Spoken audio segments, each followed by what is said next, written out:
The Bloodhound was the first dog whose sniffing evidence was admissible in court.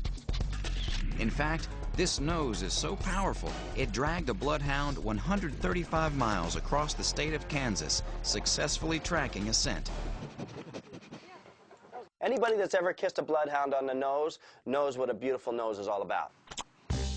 As one of the most famous Bloodhounds, McGruff the crime dog can tell you there is no breed of dog that can compete with the Bloodhound's sense of smell.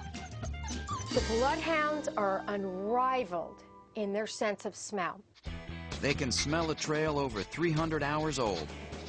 That's 12 days. You better keep a leash on them at all times, because if they catch a scent, they're done. You can't stop them. Their distinct look and sound is easily identifiable, with a unique howl that can be heard for miles. And those long ears and droopy jowls, you'll never mistake this dog for any other. In fact, droopy pretty much sums it up, from their saggy skin, to their hanging eyes, to their long swinging slobber. They drool, and they'll shake their head, and you have a big glob of spit going across the room.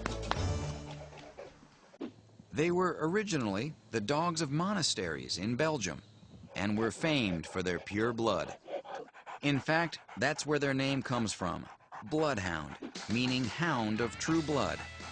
Not because they can sniff a trail of blood, but they can do that too.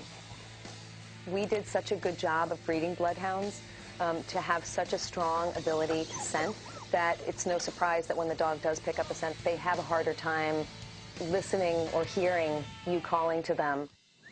Tommy. Most dogs are led by humans. Bloodhounds tell humans where to go. Their basic anatomy is made for scenting. As air rushes through the nasal cavity, tiny scent particles are lodged in the nose mucus. From here, the scent receptors go to work and send the info to the olfactory bulb in the brain. It is said that while the human's olfactory sensor is about the size of a postage stamp, the Bloodhound's is the size of a handkerchief. But the nose does not do it alone. Their pendulum-like ears act like sweepers, carrying up scents from the ground into the nose.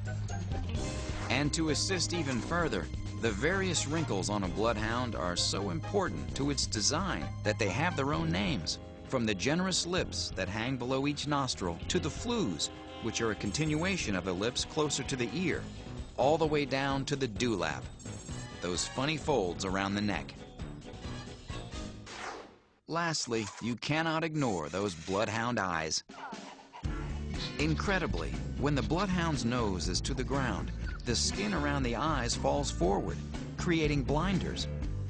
This keeps the dog more focused on the ground in front of him.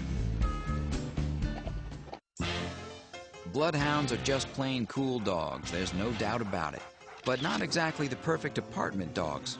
This is a dog that loves to use its nose and loves to get out into those wide open spaces. Because they're so active and will go anywhere, they need to be bathed regularly, and their ears are an issue. Their ears are so long that they'll get in their food and they get really, really dirty. So you probably have to clean their ears every day.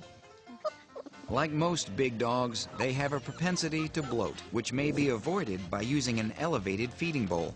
To minimize bloat, you want to feed your dog in 2 separate meals.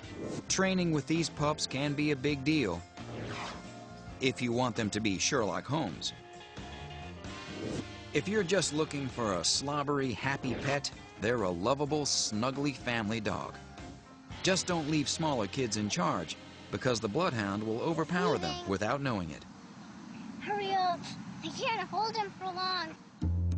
So, the Bloodhound. Always keep penned in or on a leash, and be sure not to overfeed them. While they need their ears cleaned every day, they make good, slobbery, cuddly pets.